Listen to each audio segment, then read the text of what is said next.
think this is perhaps the most important thing I learned. I learned a lot of people can build product, only few can build companies, and I believe the entire ecosystem in tech is built on top of solving real problems, not chasing big ideas. I think when entrepreneurs taking too big of a task early on, they're burned out. But if you're just focusing on small tasks like connecting taxi drivers to passengers, storing files on the cloud, or creating a chat room for your employees, these are the companies become Uber and Dropbox and Slack of the world. Yeah. This is actually a great story. I was, it's a kind of a roller coaster emotionally. You wake up in the morning, just best thing you're doing in the world. By noon, it's this is the worst thing I'm doing in the world, because it's just so hard. I mean, just building companies is not easy. Right. But I think you have to have the stamina. It's just not getting rattled here easily. I remember I had a discussion with the founder who said, wow, Pejman, he had a hard time raising money. He said, this is like war zone. And I grew up in war. I was a kid when Iran-Iraq war happened. And I explained to him, I said, in Iran, they were bombing us every night. Almost every single night, Iraqi jets were coming over Tehran. And what it happens because of Iran's anti-aircraft, these jets couldn't come low. And instead of dropping the bomb, what they were doing was just breaking the sound barrier and to shatter the windows.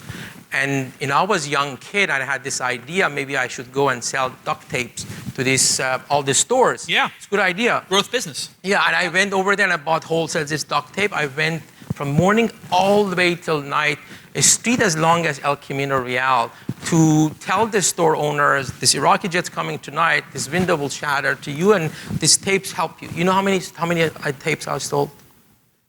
0. They didn't believe you? Nobody. No product market fit? No, I think this is what happens. I think a good founder would have not give up. I gave up the first day.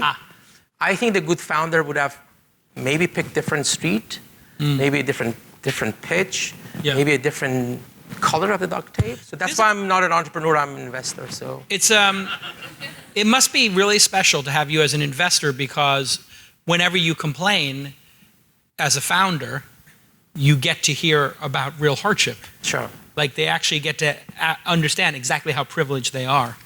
And I think this is something I just brought it up. I think the founders are obsessively focused and persistent. I gave up on the first day, but I didn't try anything else. And I had the privilege and honor to work with people like Andy Rubin, seeing people like Drew.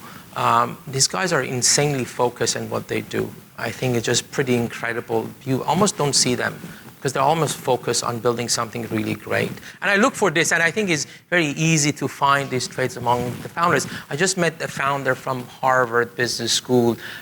He had a scholarship, had this idea to start a company, and he used his scholarship to pay for it. Then he didn't have a place to slip. So he lived in the Harvard Law School library illegally for 3 months.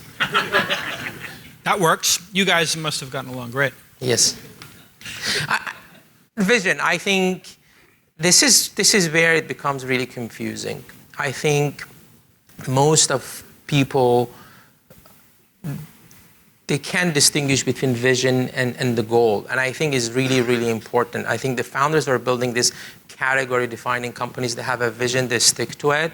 And you need to have that in order to be a large company, rather than a goal of raising a Series A. I think you need to think beyond that, and this is something I really look into when I have conversation with founders. Let me just take a quick moment to thank Scott Ed Walker and the Walker Corporate Law Group for supporting This Week in Startups. The Walker Corporate Law Group is a boutique law firm specializing in the representation of entrepreneurs and startups, and I've personally known Scott for a long time, and a lot of my angel investments use him as their attorney and speak incredibly highly of him. The Walker Corporate Law Group encourages fixed fees, which they believe really helps startups, and I know it does, because you don't get that surprise when you get your bill every month. And they believe, actually, at the Walker Corporate Law Group, that billable hours reward inefficiency. They want to get things done, and they want to get it done quickly and efficiently for you. Keep those billable hours actually reasonable so that you can grow your startup and put the capital where it belongs in the product. All of their lawyers have decades of experience. There's no junior associates getting on-the-job training, and they provide tons of services, including M&A, licensing agreements, terms of services, and privacy policies. If you want to talk to the founder himself, Scott Ed Walker, you can call him directly at 415-979-9998.